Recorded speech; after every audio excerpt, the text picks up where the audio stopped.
Hi everyone, welcome back to my channel RMBA Today. আশা ৰাখিছো আপোনালোক সকলোৱে ভালে আছে আৰু আজি এই ভিডিঅ'টোত আমি আলোচনা কৰিব লৈছো সেবিৰ এটা ৰিক্ৰুটমেন্ট ওলাইছিলে সিকিউৰিটিজ and exchange board of India assistant মেনেজাৰৰ পোষ্ট হয় অফিচাৰ গ্ৰেড এ কি পোষ্ট ওলাইছে আমি এবাৰ চাই লওঁ আহক তাৰ কাৰণে ওলাইছে জেনাৰেল ষ্ট্ৰীমৰ কাৰণে ওলাইছে লগতে IT legal research official language electrical এই গোটেইকেইটাৰ কাৰণে ওলাইছে আৰু যেটো জেনাৰেল ষ্ট্ৰীম তাত সকলো ধৰণৰ ক্যান্ডিডেটে এপ্লাই কৰিব পাৰিব কি ক্যান্ডিডেটে এপ্লাই কৰিব পাৰিব এলিজিবিলিটি ক্ৰাইটেৰিয়া গোটেইখিনি আমি এবাৰ চাম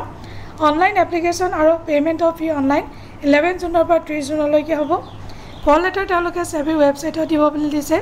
ফেজ 1 ৰ অনলাইন এক্সামিনেশন তেওঁলোকে দি দিছে 27th of July 2024 next phase 2 online examination except paper 2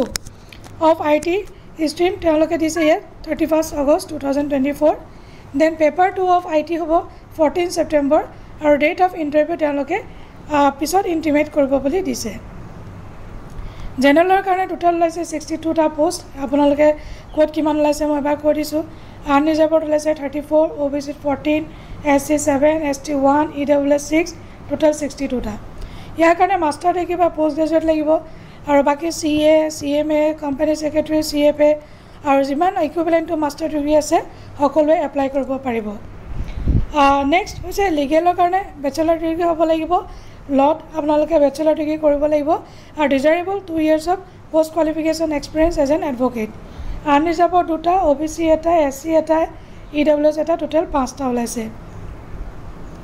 next IT তো তেনেকে টোটাল ওলাইছে 24 আনৰিজাৰ্ভড 10টা OBC 8টা SC দুটা ST দুটা EWS দুটা আৰু ইয়াতো তেওঁলোকে যিখিনি মিনিমাম কোৱালিফিকেশন এখিনি আপোনালোকে এবাৰ চাই ল'ব bachelor degree in engineering in any branch বুলি দিছে তো আপোনালোকে এখিনি চাই ল'ব IT কি হ'ব লাগে ইন এনি ব্ৰাঞ্চ মানে computer science computer application IT এই গোটেইখিনি আপোনালোকৰ হ'ব লাগিব নেক্সট ৰিসাৰ্চৰ কাৰণে বহুত কেজা মানে ব্যক্তি এপ্লাই কৰিব পাৰিব বহুতে মাষ্টাৰ ডিগ্ৰী যাৰ আছে post graduate diploma in economics commerce business administration agriculture দে আছে গোটেই লিষ্টখন মই পঢ়ি নিদিও তাত ওলাইছে অকল দুটা ওলাইছে আনৰিজাৰ্ভ আৰু SC কাৰণে ওলাইছে আনৰিজাৰ্ভত এটা SC কাৰণে এটা টোটাল দুটা ওলাইছে নেক্সট অফিচিয়েল ল্যাঙ্গুৱেজত ওলাইছে আনৰিজাৰ্ভত এটা ST এটা টোটাল দুটা ইয়াতে হিন্দী আপোনাৰ অফিচিয়েল ল্যাঙ্গুৱেজ মাষ্টাৰ ডিগ্ৰী থাকিব লাগিব নেক্সট ওলাইছে ইলেক্ট্ৰিকেল ইঞ্জিনিয়াৰিং তাত ওলাইছে দুটা ওলাইছে আৰু ইলেক্ট্ৰিকেল ইঞ্জিনিয়াৰিঙত ম্যান্ডেটৰী কোৱালিফিকেশন হ'বই লাগিব bachelor degree in electrical engineering বাকি ডিজাইৰেবল আপোনালোকে চাই ল'ব working knowledge of electronic system like CCTV UPS system এবিলাক দি দিছে আৰু নেক্সট ইম্পৰ্টেন্ট যিখিনি পইণ্ট মই এইখিনি আপোনালোকক পঢ়ি দিছো age limit A candidate must not have exceeded the age of 30 years as on 31st March 2024 আৰু বাকি যিখিনি ৰিলেক্সেশন as per the norms হ'ব OBC কাৰণে 3 বছৰ ST/SC কাৰণে 5 বছৰ PWD কাৰণে যিখিনি আছে সেইখিনি as per norms হ'ব mode of selection তিনটা ষ্টেজত হ'ব phase 1 phase 2 and interview phase 1 ত তেওঁলোকে সিলেবাস দি দিছে পেপাৰ 1 ত কি থাকিব অল ষ্ট্ৰীমৰ কাৰণে হ'ব মাল্টিপল চইচ কোৱেশ্চন থাকিব তাতে দি দিছে some questions related to financial sector of easy to moderate difficulty level থাকিব English quant test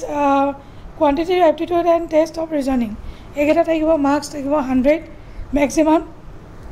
60 minute 30% cut off next to general stream তার multiple choice question থাকিব on subject commerce accountancy management finance costing companies like economics আৰু লিগেলৰ কাৰণে থাকিব legal stream research এইখিনি কাৰণে multiple choice question on specialized subject তাত 100 marks থাকিব আৰু 40 minutes থাকিব minimum cut off 40% there shall be negative marking 1/4 of the marks assigned to the question for the paper 1 and paper 2 আৰু cut off minimum কিমান হৈছে আপোনালোকক দিয়ে দিছে তেনেকা phase 2 ত আপোনালোকৰ এক্সামিনেশন থাকিব all streaমৰ কাৰণে ইংলিশ এখন থাকিব 100 marks 30% cut off weightage থাকিব 1/3 জেনাৰেল ষ্ট্ৰীমৰ কাৰণে পেপাৰ 2 থাকিব এইখিনি এইবিলাক আপোনালোকে নিজে এবাৰ গো থ্ৰু কৰি ল'ব মেইন কথাখিনি মই পঢ়ি দিছো নেক্সট ইম্পৰ্টেন্ট পইণ্ট হৈছে ইন্টাৰভিউ শৰ্ট লিষ্টেড ক্যান্ডিডেট সকলক তেওঁলোকে মাতিব আৰু ইন্টাৰভিউত weightage থাকিব 75% আৰু পোষ্ট কোৱালিফিকেশনৰ কাৰণে 25 কিন্তু post qualification experience only applicable for legal and engineering electrical এইখিনি তাৰ পিছত service conditions payment and allowances কি হ'ব একদম গ্ৰেড এৰ যিটো পে' স্কেল হ'ব 44,500 পৰা ষ্টাৰ্টিং হ'ব বাকীখিনি তেওঁলোকে দি দিছে ইয়াত দিছে যে presently the gross emolument including service contribution towards NPS grade allowance special allowance DA family allowance local learning allowance গোটেইবিলাক দিছে তেওঁলোকে special grade allowance compensatory allowance at Mumbai এটা minimum of this scale is approx 1,55,000 per month without accommodation and 1,16,500 PM with accommodation per month বহুত বেছি ভাল handsome salary হয় বাকী তেওঁলোকে আদাৰ বেনিফিট থাকিব leave fare medical eye refraction knowledge upgradation brief case housing clearance allowance cleaning allowance staff furnishing গোটেইখিনি থাকিব বহুত ভাল ভাল তেওঁলোকে এলাউন্সেছ দিছে চবতকৈ ইম্পৰ্টেণ্ট ছাবচিডাইজ লাঞ্চ ফেচিলিটি থাকিব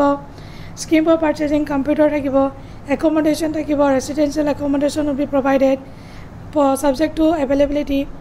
আৰু পষ্টিং তেওঁলোকে দি দিছে ট্ৰান্সফাৰ টু এনি লোকেশ্যনত হ'ব পাৰে এইটো আৰু এক্সামিনেশ্যন চেণ্টাৰ অসমৰ থাকিব গুৱাহাটী ডিব্ৰুগড় যোৰহাট আৰু শিলচৰ চ' এইখিনি আছে ইম্পৰ্টেণ্ট যিখিনি ক'বলগীয়া মোৰ কথা তো আপোনালোকে ভিডিঅ'টো এবাৰ গ' থ্ৰু কৰি বা এডভাৰটাইজমেণ্টটো গ' থ্ৰু কৰি গোটেই কথাখিনি ডিটেইলছত এবাৰ চাই ল'ব আৰু যদি ভিডিঅ'টো ভাল পায় নিশ্চয় এটা লাইক কৰি দিব কমেণ্ট কৰিব নাপাহৰিব লগতে ছাবস্ক্ৰাইব কৰি দিব চেনেলটো thank you so' much bye bye and take care